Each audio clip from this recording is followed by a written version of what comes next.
Hello, good morning. Welcome back to Basic Math YouTube channel. Today we are going to exercise 3.2 chapter logarithm class 9 advanced mathematics from the SEBA board. Okay. Moi aji exercise 3.2 logarithm chapter 3.2 exercise 1 number question number 2 to kori asu. Okay.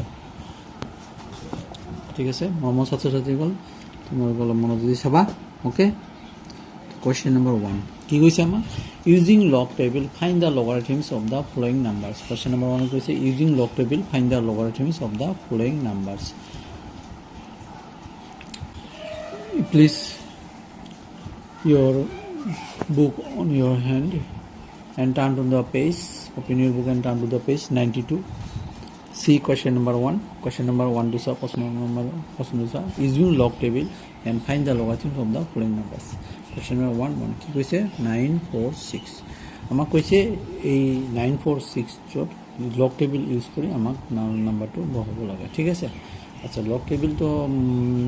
log table তো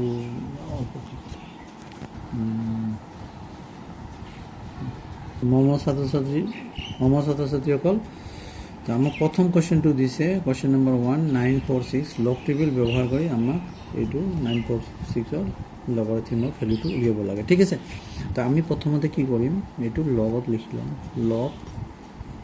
946 তাৰপিছত লগ এইটো আমি standard ফৰ্মত দিম so ইয়াত এটা point আছে আমি এই পইণ্টটো এইটো কৰিম ষ্টেণ্ডাৰ্ড ফৰ্ম যেটো মানে ষ্টেণ্ডাৰ্ড ফৰ্মত আনিবলৈ হ'লে আমাৰ পইণ্টটো ইয়াত দিব লাগিব কাৰণ পইণ্টৰ মাত্ৰ অনলি 1 ডিজিট থাকিব পাৰে ঠিক আছে সেইকাৰণে আমি এইটো দিম গতিকে 9.46 কিমান 2 ডিজিট আমাৰ আগবাঢ়ি আহিল গতিকে যদি পইণ্টটো আগবাঢ়ি আহে পইণ্টটো আছে ইয়াত কিন্তু হা ইয়াত নাথাকা মানে ইয়াতে পইণ্ট আছে গতিকে ইয়াতে আহিছে গতিকে 2 ডিজিট আগবাঢ়ি আহিছে গতিকে 10 পাৱাৰ 2 হ'ব যেতিয়া পইণ্টটো বেক কৰিব তেতিয়া কিন্তু মাইনাছ হয় কিছুমান অংক বেক কৰিব তো মাইনাছ হ'ব ঠিক আছে তো এইটোত লগ 9.46 ইনটু 10 পাৱাৰ আছে এইটো আমাৰ লগৰ হৈ গ'ল এতিয়া আমি এইটো ফৰ্মুলা এপ্লাই কৰিম তোমালোকে জানা নিশ্চয় লগৰ ফৰ্মুলা পাইছিলা লগৰ ফৰ্মুলাবিলাক মই তোমালোকক এটা ভিডিঅ'ত দি দিম এটা ভিডিঅ' তোমালোকে পাই যাবা লগৰ ফৰ্মুলাবিলাক কিটা ঠিক আছে লগ m n এইটো ফৰ্মুলা হৈছে log m plus log n okay এইটো log 9.46 প্লাস এইটো প্লাস কাৰণ ইয়াত log a এইটো m এইটো n এইটো আমি m বুলি ভাবিব এইটো n বুলি ভাবিব তেনেহলে এইটো log mn তাৰ মানে m into n তাৰ মানে log m plus log n হৈ গ'ল ইয়াত হ'ব log 9.46 প্লাস লগৰ আৰু এটা ফৰ্মুলা আছে আমাৰ log a পাৱাৰ m হয় যদি মানে পাৱাৰ এইটো বেস লগৰ কিন্তু এই তলতটো বেস থাকে হ্যাঁ বেস একো নাই মানে 10 আছে কিন্তু হ্যাঁ এই তলত এইটো কোৱা হয় লগৰ বেস আৰ এইটো কোৱা হয় পাৱাৰ ওপৰত পাৱাৰ আছে পাৱাৰ ওপৰত পাৱাৰ থাকিলে আমাৰ পাৱাৰটো আগত আহি যায় গতিকে m log a এনেকৈ হ'ব পাৱাৰটো আগত আহে ঠিক তেনেকৈ ইয়াত আমাৰ কি হ'ব 2 log 10 তোমালোকে নিশ্চয় এইবিলাক ফৰ্মুলা পাইছা ক্লাস 9 তে পাইছা নিশ্চয় ঠিক আছে তেতিয়াল 2 log 10 আমি জানো log 10 ৰ ভ্যালু সদায় 1 হয় কাৰণ log 10 ৰ ভ্যালু কি কাৰণে 1 হয় জানা তোমালোকে লগৰ এটা ফৰ্মুলা আছে log a হলে 1 হ'ব মানে পাৱাৰ আৰু বেস যদি একে হয় তেনেহলে 1 হ'ব log 10 লগৰ কোনো বেস নাই মানে এনি বেস লগত সদায় অলৱেজ বেস 10 এ থাকে গতিকে log 10 একে হয় গতিকে log 10 ৰ ভ্যালুটো আমি 1 হ'ব কাৰণ পাৱাৰ আৰু বেসটো সেম ঠিক আছে তে এইফালে log 9.46 plus 2 into 1 log 10 plus 1 গতিকে log 9.46 plus 2 মই অংকটো লং কৰি আছো তোমালোকক বুজাৰ অতি সহজে বুজি পোৱাৰ কাৰণে মই কোনো লাইন স্কিপ কৰা নাই ডাইৰেক্ট কৰি আছো ঠিক আছে সেইকাৰণে অংকটো দীঘল দেখা গৈছে কিন্তু মই নেক্সট অংকবিলাকক নেক্সট কি যিটো অংক আছে এইটা অলপ স্কিপ কৰি লাইন স্কিপ কৰি শৰ্ট কৰি দিম নহলে অংকটো দেখাত দীঘল হৈ যাব লং প্ৰসেসৰ তোমালোকে ভাবিবা যে এই সাৰৰ অংকৰ নিয়মটো বিৰাট ডাঙৰ কথা হ'ল এনেকৈ কেনেকৈ আমি কৰিম কিন্তু তোমালোক মই বস্তুটো ভালকৈ বুজাৰ কাৰণে বুজিবৰ কাৰণে তোমালোকে ভালকৈ বুজিবৰ কাৰণে মই অংকটো ফাৰ্স্ট অংকটো প্ৰতিটো লাইন কোনো এটা লাইন স্কিপ নকৰাকৈ ভালকৈ বুজি কৰি আছো ঠিক আছে একদম প্ৰতিটো লাইন যাতে বুজি পোৱা কেনেকৈ আহিল বস্তুটো তেনেকৈ বুজি পোৱাৰ কাৰণে মই কৰি আছোঁ ঠিক আছে পিছৰ অংকবিলাক মই লাইনবিলাক শ্বৰ্টকাট কৰিম ঠিক আছে তেনেহ'লে 2 আহি গ'ল এতিয়া আমাৰ 2টো আগত আহিব 2 প্লাছ লগ 9.46 ঠিক আছে এতিয়া আমাৰ এনেকুৱা আমাক ৰেডি কৰি ল'ব লাগিব প্ৰথম বস্তুটো ঠিক আছে এইকেইটা লাইনৰ ভিতৰত আমি ইয়াত 1 2 3 4 5 6 7 লাইন হৈছে তোমালোকে দেখিছা যে ছাৰৰ অংকটো বিৰাট দীঘল হৈছে কিন্তু নহয় মই তোমালোকে ভালকৈ বুজি পোৱাৰ কাৰণে এনেকৈ কৰিলোঁ এই 7টা লাইন মই 2টা লাইনতে কৰি দেখুৱাব পাৰিম ঠিক আছে পিছৰ অংকবিলাক মই এনেকৈ শ্বৰ্টকাটত পাম ঠিক আছে আৰু তোমালোকে যদি এনেকুৱা দীঘল প্ৰচেছত মই কৰিব ভাল পোৱা তেনেহ'লে এনেকৈ কৰিবা মোক কমেণ্ট কৰিবা ঠিক আছে কোনটো ভাল লাগে কমেণ্ট কৰিবা এতিয়া চোৱা 2 প্লাছ আমাৰ লগ 9.46 ভেলুটো উলিয়াবৰ কাৰণে আমাক লগ টেবুল লাগিব হা লগ টেবুলৰ ভেলু হ'ল এনেকুৱা প্ৰথম দুটা আমি লগ টেবুল কেনেকৈ চাম তোমালোকে নিশ্চয় লগ টেবুল আছে তোমালোকৰ লগ টেবুলটো মই ইয়াতে দেখালোঁ হা মোৰ লগ টেবুলটো প্ৰিণ্টিং মানে হাৰ্ড কপিটো নাইতো গতিকে মই মোবাইলতো অলপ তোমালোকক দেখাই আছোঁ তোমালোকৰ নিশ্চয় হাতত হাৰ্ড কপি আছে এই লগ টেবুলৰ আমাৰ ফাৰ্ষ্ট ধৰিব লাগিব দুটা 0 মানে দুটা নাম্বাৰ ল'ব লাগিব তাৰপিছত এটা অৰ্থাৎ এইটো হ'ল কলম আৰু এইটো হ'ল মেইন ডিফাৰেঞ্চ ঠিক আছে প্ৰথম দুটা ডিজিট ল'ব লাগিব তাৰপিছতটো আমাৰ কলমটো চাব লাগিব কোনটো কলমত আছে আৰু তাৰপিছতটো চাব লাগিব মেইন ডিফাৰেঞ্চ কোনটো আছে এইটো চাব লাগিব ঠিক আছে এইটো হ'ল কলম এইটো হ'ল মেইন ডিফাৰেঞ্চ ঠিক আছে এনেকৈ চাৰিটা ভাগত চাব লাগে তো আমাৰ ইয়াততো 9.46 আছে গতিকে আমাৰ ইয়াত প্ৰথম দুটা ল'ব লাগিব অৰ্থাৎ 94 চাব লাগিব আৰু কলম এইটো 6টো আমাৰ কলম চাব লাগিব ঠিক আছে 6টো আমাৰ কলম চাব লাগিব হয় তুমি এনেকৈ লগ টেবুলটো আমাক লাগিব লগ টেবুলটো আমাৰ তেনেহ'লে তোমালোকে হাৰ্ড কপিটো ল'বা মই তোমালোকক প্ৰথমতে এই যে 9.46 আছে তো গতিকে ইয়াৰ আমি প্ৰথমতে 94 পইণ্ট ল'ব লাগিব 94ত কিমান পইণ্ট আছে প্ৰথমতে অৰ্থাৎ লগ টেবুল দেখাৰ নিয়ম হৈছে প্ৰথমতে দুটা ডিজিট ল'ব লাগে তাৰপিছত এটা ডিজিট সেইটো কলমত চাব লাগিব তাৰ সেইটো লাইনৰে কলমত চাব লাগিব আৰু তাৰো যদি আৰু এটা ডিজিট থাকে তেনেহ'লে সেইটো মেইন ডিফাৰেঞ্চটো চাব লাগিব ঠিক আছে আমি প্ৰথমতে 94টো চাই লওঁ 94 কি আছে 94 আমাৰ চাব লাগিব কেনেকৈ চোৱা 94 আৰু কলম এইটো চাব লাগিব 6 অৰ্থাৎ আমাক চাব লাগিব 94 কলমটো চাব লাগিব 6 কলমত কি ভেলু আছে এইফালে 94 এইফালে 6 কলমত কি আছে সেইটো চাব লাগিব ঠিক আছে এতিয়া 94টো চোৱা 94টো মোৰ ইয়াত দেখোন নাই 94টো ক'ব আনিম ঠিক আছে 94টো মই তোমালোকক আনি আছোঁ 94 ক'ত গ'ল 94 এই লগ টেবুলটো মোৰ নোহোৱাৰ কাৰণে অলপ অসুবিধা হ'ল হাৰ্ড কপিটো মই লগ টেবুলটো আনিব লাগিব হাৰ্ড কপি এটা মই লৈ আহিম তোমালোকে বেয়া নাপাব দেই মানে মোৰ হাৰ্ড কপিটো আছিল মই ভাবিছোঁ আছে আজি ক'ৰবাত থৈ দিলোঁ নাপালোঁ আপোনাৰ হাৰ্ড কপিটো ঠিক আছে সেইকাৰণে অলপ অসুবিধা হৈ গ'ল তোমালোকে অলপ ধৈৰ্য ধৰা মই হাৰ্ড কপি আনিম নমস্কাৰ ছাত্ৰ ছাত্ৰীসকল তেনেহ'লে তোমালোকে লগ টেবুলটো এনেকৈ উলিয়াবা ইয়াত চাবা যে 94 লগ টেবুলটো হা মোৰ লগ টেবুলটো মেনেজ কৰোঁতে বহুত সময় গ'ল ঠিক আছে এতিয়া তোমালোকে চোৱা 94 এই যে লাষ্ট দেখা লাষ্ট 91 92 93 94 আছে লগ টেবুলত আমাক চাব লাগিব 6 কলমত 1 2 3 4 5 6 এই যে 6 কলমত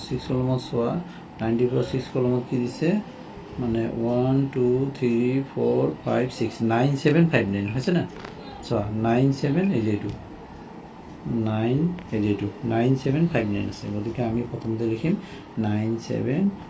5 9 ইয়াতে এটা পইণ্ট দিব লাগিব এনেকৈ চাবা প্ৰথম দুটা ডিজিট তাৰপিছত এইটো কলম আৰু যদি আৰু এটা ডিজিট থাকে তেনেহ'লে সেইটো মেইন ডিফাৰেঞ্চ হ'ব মেইন ডিফাৰেঞ্চ এইফালে আছে চোৱা যে এইফালে মেইন ডিফাৰেঞ্চ আছে মেইন ডিফাৰেঞ্চে সেইটো লাইনতে চাবা চাই মেইন ডিফাৰেঞ্চটো ইয়াৰ লগত প্লাছ কৰিব লাগিব হা পাবা এনেকুৱা এটা মই অংক বুজাই দিম ঠিক আছে তেনেহ'লে আমি কিমান ভেলু পালোঁ 0.9759 অ'কে এতিয়া আমি এইটো বহাই দিম 0.9759 এতিয়া 2 লগত প্লাছ কৰিলে 2.9759 হৈছে আমাৰ এইটো অংক হৈ গ'ল ঠিক আছে কুৱেশ্যন নম্বৰ 1 হৈ গ'ল ঠিক আছে এতিয়া নেক্সট কুৱেশ্যন নম্বৰ 2.42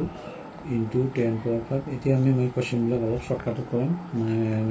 অংকবিলাক ঠিক আছে তোমালোকে চাই যাবা তোমালোকে নিশ্চয় বুজি পাইছা প্ৰথম অংকটো ঠিক আছে তেনেহ'লে চাই যাবা লগ 2.42 into 10 power 5 আমি ফাৰ্ষ্ট ফৰ্মুলা মতে লগ m into n গতিকে লগ m প্লাছ লগ n হ'ব ঠিক আছে তেনেহ'লে আমাৰ এইটো 5 লগ 10 হ'ব গতিকে আমাৰ এনচাৰটো হ'ব 5 লগ 2.42 ঠিক আছে এবাৰ 5 পইণ্ট লগ 2.42 তাৰমানে আমি চাব লাগিব 24 আৰু কলম চাব লাগিব 2 ঠিক আছে 24 2 তেতিয়া লগ টেবুল 24 চোৱা লগ টেবুল 24 আছে 24 লগ টেবুলটো বাদ দিম মই 24 এই যে আহিছে 24 লগ টেবুলত 2 চাব লাগিব 24 আমাৰ কি আছে 24 2 তেনেহ'লে কলমত 2 চাবা হা এই যে 24 2 1 2 তেনেহ'লে 3820 নহয় সৰি 3838 আছে ঠিক আছে এইটো আছে আমাৰ 0.38 কি আছিল পইণ্টটো আমি লিখি লওঁ হা পইণ্টটো কি আছিল 3838 গতিকে আমাৰ হৈ যাব এইটো 3838 তাৰপিছত 5 লগত প্লাছ কৰিলে আমাৰ 5.3838 অংকটো এনচাৰটো হৈ গ'ল ঠিক আছে ওকে কুৱেশ্যন নম্বৰ 3 টো চাওঁ কুৱেশ্যন নম্বৰ 3 টো কি কৈছে 831.61 into 10%. আচ্ছা এটা কথা হা এইটো অংকত কিন্তু আমাৰ ষ্টেণ্ডাৰ্ড ফৰ্মত দিয়া আছিল গতিকে আমি আৰু এইটো ষ্টেণ্ডাৰ্ড ফৰ্মত আমাৰ আনিব লগা প্ৰয়োজন হোৱা নাই কাৰণ এনেকৈ থকা পইণ্ট পৰা 1 ডিজিট থকা মানে এইটো ষ্টেণ্ডাৰ্ড ফৰ্মত দিয়া আছে কিন্তু এতিয়া চাবা এই অংকটোত কিন্তু ষ্টেণ্ডাৰ্ড ফৰ্মত দিয়া নাই পইণ্ট আছে ঠিকে 10 পাৱাৰো আছে কিন্তু ষ্টেণ্ডাৰ্ড ফৰ্ম এইটো কমপ্লিটলি হোৱা নাই কাৰণ আমাৰ পইণ্টৰ ওপৰত এটা ডিজিট হ'ব ইয়াত পইণ্টৰ ওপৰত বাহিৰত আছে 1 2 3 তিনিটা ডিজিট আছে এইটো নহ'ব হা তিনিটা ডিজিট আছে চোৱা 1 2 3 তিনিটা ডিজিট গতিকে এইটো নহ'ব 1 ডিজিট হ'ল তেনে আমাৰ পইণ্টটো ইয়াৰ পৰা ইয়াত আনিব লাগিব তেনেহ'লে চোৱা লগ 831.61 into 10% প্ৰথমতে মই লগটো লিখি ল'লোঁ এতিয়া লগ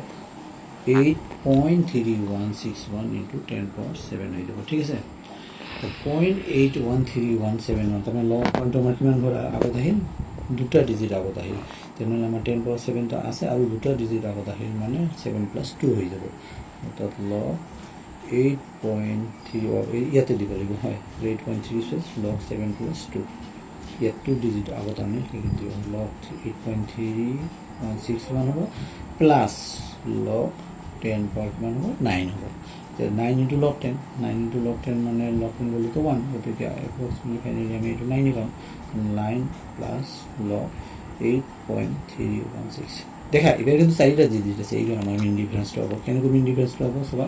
আমাৰ ইয়াত প্ৰথমতে আমি 83 ল'ম 83 কলম কিমান ল'ম 1 ল'ম আৰু মিন ডিফাৰেন্সটো মই 6 ল'ম 83 1 কলমত কি আছে এইটো চাব লাগিব হা 83 1 সব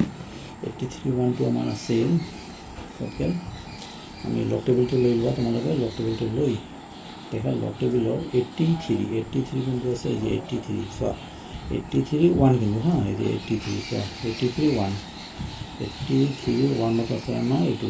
9196 দেখিছা 83 1ত আছে 9196 এতিয়া আমাৰ এইটো লাইনতে হা এইটো লাইনতে কাৰণ 83 1 আছে যদি 83 1ত আমি চালোঁ 83 1ত আমি গ'লোঁ 916 এইটো লাইনতে তোমালোকে যোৱা এনেকৈ যে এইটো লাইনতে গৈ থাকা এনে এইটো লাইনতে গৈ থাকিবা গৈ থাকি ৰ'বা অলপ মোবাইলত যিকেইটা হৈ আছে হাৰ্ড কপিটো থাকিলে খুবেই ভাল হাৰ্ড কপি ল'বই লাগিব তোমালোকক 93 কি আছিল আমাৰ 83 1ত আছিল 9196 এইটো হা এইটো লাইনৰে তোমালোকে এনেকৈ গৈ থাকিবা 6 কলমত চাবা 6 কলমত 6 কলমত চাবা এইটো 1 2 কিমান আছে 1 2 3 কলম আছে 1 2 3 4 5 6 না 1 2 3 4 5 6 আছে আমাৰ 3 আছে দেখিছে 3 আছে এই যে দেখা দিওঁ এই যে 3 আছে তেনেহ'লে মেইন ডিফাৰেন্সটো তোমালোকে ইয়াত 3টো প্লাছ কৰি দিবা তেনেহ'লে 9199 হৈ গ'ল তেতিয়া আমাৰ এনচাৰটো হৈ গ'ল 9 প্লাছ এইটো 0.9199 এতিয়া দুইটা আমি প্লাছ কৰিম 9.9199 হৈ গ'ল আমাৰ 3 নম্বৰটো কমপ্লিট ঠিক আছে নৰ্মাল সাথে গেল এবার আমি কোশ্চেন নাম্বার 4 টু লৈছো কোশ্চেন নাম্বার 4 টু কি দিয়া আছে 0.4টা 0 দিছে 0.0000458 ইয়াত আমাৰ পইণ্টটো ইয়াত আছে এবাৰ দেখা আমাৰ পইণ্টটো কোনটো আগত আছে গতিকে আমাৰ পইণ্টটো এবাৰ ব্যাক হ'ব ঠিক আছে এবাৰ পইণ্টটো আমাৰ ইয়াৰ পৰা আমি আনি ইয়াত দিব লাগিব কাৰণ পইণ্টটো এটা ডিজিটে থাকিব পাৰিব গতিকে কিয় তোমালোকে ক'ব পাৰা যে ইয়াত পইণ্টৰ ওপৰত এটা ডিজিট 0 আছে এইটো নহয় কিন্তু মানে পইণ্টৰ ওপৰত আমাৰ এটা যে 0 নহয় আমাৰ এটা নাম্বাৰ থাকিব লাগিব এক্সেপ্ট 0 বা ঠিক আছে তেনেহ'লে আমাৰ এইটো হৈ যাব পইণ্টটো আচ্ছা আমি ষ্টেণ্ডাৰ্ড ফৰ্মটো আগতে কৰি লোৱা যায় 4.58 into 10 পাৱাৰ যে ব্যাক হৈছে না ব্যাক হ'লে কিন্তু 10 পাৱাৰ মাইনাছ হৈ যাব ঠিক আছে এটা ডিজিট 1 2 3 4 5 5 ডিজিট গতিকে 10 পাৱাৰ -5 হ'ব ঠিক আছে এতিয়া আমি লগটো লৈ লওঁ লগ 4.58 ইনটু 10 পাৱাৰ মাইনাছ 5 ওকে এতিয়া আমি ফৰ্মুলা এপ্লাই কৰিম log 4.58 plus log 10 power minus 5 ঠিক আছে এইবাৰ চোৱা যেহেতু পাৱাৰ ওপৰত পাৱাৰ আছে গতিকে মাইনাছ 5টো আমাৰ আহিব log 10 ভেলুটো 1 গতিকে আমাৰ আগত আহিব মাইনাছ 5 প্লাছ log 4.58 ঠিক আছে এতিয়া তোমালোকে লগ টেবিলটো হাতত লৈ লগ টেবিলৰ কোনটো চাব লাগিব আমাক চাব লাগিব 45 আৰু 8 কলমটো চাব লাগিব হয় না নহয় তোমালোকে ক'ব পাৰা যে স্যাৰ পইণ্টটো কি হ'ল পইণ্টটোৰ আমাৰ ইয়াত ফাংচন নাই পইণ্ট এনে থাকিব পইণ্টটো আমি যেতিয়া লগৰ ভেলুটো বহাম তেতিয়া এই পইণ্টটো ইয়াতে বহাম তোমালোকে এইটো পইণ্ট নাথাকি ভাবি ল'বা যে ইয়াত 458 আছে গতিকে তোমালোকে দুটা ডিজিট ল'বা আৰু এইটো পইণ্টৰ কোনো কাম নাই লগ টেবিলত ঠিক আছে এতিয়া তোমালোকে লগ টেবিলৰ 45 8টো চাব লাগিব 45 চাব 45টো ক'ত গ'ল মোৰ লগ টেবিলটো হাৰ্ড কপি নাই না সেইকাৰণে মোৰ লগত অসুবিধা হৈ আছে ঠিক আছে মই আমাৰ হাৰ্ড কপি এটা মেনেজ কৰি ল'ম লগ নেক্সট ক্লাছত মই হাৰ্ড কপি দি কৰিম এতিয়া লগ 45 8 লগ 45 8 চোৱা লগ 45 8টো চাব লাগিব আমাৰ 8 কলমটো এই যে ওপৰটো কলম দিলোঁ হা এই যে 5 6 7 8 9 এইটো কলম এইটো এনেকৈ চাব লাগিব ঠিক আছে তো 45 আমাৰ কোনটো ঘৰ আছিল 45 আছিল আমাৰ এইটো ঘৰ তো এনেকৈ চাবা এনেকৈ হা এই যে 8 কলমৰ এইটো এই যে ওপৰতে আছে এইটো 6107 হয় না 6107 এইটো 8 কলম না এইটো 45 নিচৰটো এইটো 6909 এইটো না 6609 ঠিক আছে ভালকৈ চাব লাগিব হা আৰু মোবাইলৰ কাৰণে অসুবিধা হৈ আছে চোৱা তোমালোকে হাৰ্ড কপি ল'বা হাৰ্ড কপি নিশ্চয় ভালকৈ চাবা বুজি পাইছে তো চোৱা নিয়মটো কেনেকৈ কৈছোঁ তোমালোকে বুজি কিবা ডাউট থাকিলে কমেণ্ট কৰিবা ঠিক আছে আগৰ নিয়ম বুজাই দিম 6609 তো 6609 আমাৰ ভেলুটো আহিল 6609 ইয়াত পইণ্টটো আহিব তেনেহ'লে আমাৰ লিখিম পইণ্ট 6609 তেনেহ'লে লগাব -5.6609 হৈ গ'ল তো এতিয়া কিন্তু আমি এইটো 5 বাৰ লিখিব পাৰিম যেহেতু -5 থাকে হা এইটো চাবা -5 এই মাইনাছ যেটা আছে এই -5টো আমি সদায় বাৰত দিব লাগিব হা কিন্তু কেতিয়া দিব পাৰিবা তোমালোকে এইটো চাবা যেতিয়া এই মাজত এই চাইনটো প্লাছ থাকে এইটো যদি প্লাছ থাকে তেনেহ'লে তোমালোকে মাইনাছটো বাৰ হ'ব কিন্তু যদি এইটো চাইন কেতিয়াবা মাইনাছ পাবা মাইনাছ পালে কিন্তু বাৰ নহ'ব ডাইৰেক্ট সেইটো বেলেগ নিয়ম আছে মই দেখাই দিম এইটো তোমালোকে 5 বাৰ দিবা 5 বাৰ .6609 আমাৰ মাজতে এইটো লাইন নকৰিলেও হ'ব এইটো লাইন স্কিপ কৰিলেও হ'ব ঠিক আছে তেনেহ'লে 5 বাৰ .6609 এইটো হ'ব আমাৰ এনচাৰ ঠিক আছে এবাৰ নেক্সট 5 নম্বৰটো চোৱা অতি সোনকালে চোৱা সময় কম আছে গতিকে এইটো আমাৰ লগ লৈ ল'লোঁ লগ লৈ একেবাৰে মই কৰি দিওঁ 4.58 ইনটু 10 পাৱাৰ কিমান হ'ব 3টো আছে ইয়াৰ কেইটা ডিজিট 1 2 3 4 5 ইয়াতো 5 ডিজিট আহি গ'ল 1 2 3 4 5 ডিজিট কাম বেক হৈছে গতিকে -5 ইয়াতে হ'ব এতিয়া তেনেহ'লে চোৱা লগ 4.58 হ'ব প্লাছ আৰু এটা হ'ব লগ 3 পাৱাৰ -5 বুলি কিমান হ'ব লগ 10 পাৱাৰ -2 তেতিয়া মই -2টো আগত আহি গ'ল -2 আহি গ'ল প্লাছ লগ 4.58 এতিয়া -2 প্লাছ এতিয়া মই লগাব লগ 45 8 চাব লাগিব হা ঠিক আছে এতিয়া তোমালোকে লগ 45 8টো চোৱা লগ 45 8টো ইয়াতে আছে লগ 45টো চাই একে ভেলু একে আগতো আৰু এইটো একে আছে গতিকে আমাৰ চাৱাৰ দৰকাৰ নাই আমি এইটো পাই গৈছোঁ .6609 এইটোৱে হ'ব কাৰণ 45 8 ঠিক আছে তেনেহ'লে আমাৰ এইটো হ'ব .6609 ঠিক আছে আমাৰ কোনো সহজতে পালোঁ একে ভেলু দি আছে গতিকে -2টো আমি বাৰ হ'ব বাৰ 2 বাৰ .6609 অ'কে ক্লিয়াৰ এইটো এনচাৰ হৈ গ'ল এতিয়া 6 নম্বৰটো চোৱা 6 নম্বৰটোত আমি ইয়াতো আমাৰ কিটো কৰি ল'ব লাগিব ষ্টেণ্ডাৰ্ড ফৰ্মত নাই আমাৰ ইয়াত আনিব লাগিব তাৰমানে 1 2 3 ডিজিট হ'ব 7ৰ এইফালে আহিব পইণ্ট গতিকে 7ৰ এইফালে পইণ্টটো আমাৰ দিয়াৰ কোনো প্ৰয়োজন নাই এইফালেতো নাথাকে গতিকে আমি এইটো কি কৰিম 7 ইনটু 10 পাৱাৰ -2 ঠিক আছে অতি সোনকালে চোৱা নহ'লে লগ 7 ইনটু 10 পাৱাৰ -2 লগটো ল'লোঁ তেনেহ'লে এইটো আমি লিখিম লগ 7 প্লাছ লগ 10 পাৱাৰ -2 তেনেহ'লে আমাৰ -2 আগত আহিব -2 লগ পাৱাৰ 7 হৈ গ'ল এতিয়া -2 তোমালোকে কিন্তু মনত ৰাখিবা লগ 7ৰ ভেলু কিন্তু লগ টেবুলত পোৱা নাযায় এইকেইটা আমাৰ লগ 2 লগ 3 লগ 4 লগ 7 এইকেইটা ভেলু মনত ৰাখিবা মই তোমালোকক লিখি দিছোঁ লগ 7ৰ ভেলু তোমালোকে গুগল চাৰ্চ কৰিব পাবা কিতাপতো আছে লগ মনত ৰাখিবা আৰু কি কুৱেশ্যনত আমাৰ এক্সামত দিয়াই থাকে আজিকালি লগৰ ভেলু গতিকে লগ 7ৰ ভেলুটো হ'ব .84510 গতিকে আমি এইটো কৰিলোঁ -2 আছে গতিকে 2 বাৰ .84510 হৈ গ'ল তোমালোকে আচ্ছা আই হোপ তোমালোকে বুজি পাইছা মই ছাত্ৰ ছাত্ৰীসকল নিশ্চয় ভালকৈ বুজি পাইছা যদি বুজি পাইছা ভিডিঅ'টো মোৰ লাইক এণ্ড শ্বেয়াৰ কৰিবা আৰু তোমালোকৰ বন্ধুবৰ্গসকল মোৰ চেনেলটো ছাবস্ক্ৰাইব কৰিবলৈ অলপ জনাবা ঠিক আছে অ'কে বাই বাই নেক্সট ভিডিঅ'ত মই কুৱেশ্যন 2, 3 তোমালোকক কৰি দিম এনেকৈ লগ